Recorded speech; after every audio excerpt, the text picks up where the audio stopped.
ఇలా ఎవ్వని మాట్లాడించినా రైతులను మాట్లాడితే గొడవ వైడుతున్నారు. నాశనం అయిపోయింది అన్న చెడగొట్టుకున్నాం మా చెప్పుతో మేమే కొట్టుకుంటాం ఓటులు వాళ్ళు కొంతమంది బాధపడి. ఎందుకు ఇంత మంచి కడుపుల చల్లగదల కూడా రైతులకు ఎట్లుండే, ఎంత బాగుండే, కరెంటుకు బాధ ఉండేనా, నీళ్లకు బాధ ఉండేనా, యూరియా బస్తాలు ఏ శాతం అయితే లేదా ఈ ప్రభుత్వానికి. యూరియా బస్తాలు కావాలి అంటే యాప్ పెట్టిన ఉంటాడు. దుకాణంలో లేకపోతే యాప్లకి వెళ్తాయా? ఈ దమ్ముంటే తెచ్చి దుకాణంలో పెట్టాలి గానీ ఆ యాప్లు పట్టుకొని తిరిగితే కాళ్ళకు బాబులు వస్తాయి. బస్తాలు మాత్రం దొరుకుతలేవు.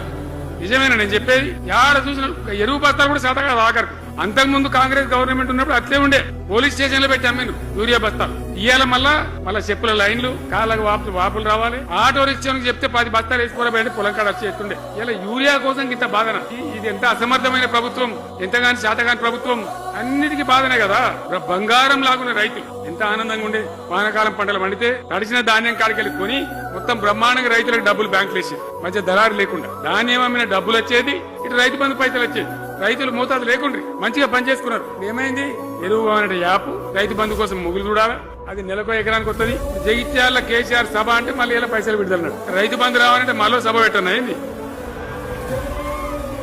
3వ కిస్తీ రావాలంటే మళ్ళీ కేసీఆర్ సభ పెట్టాలి. అంతేనా?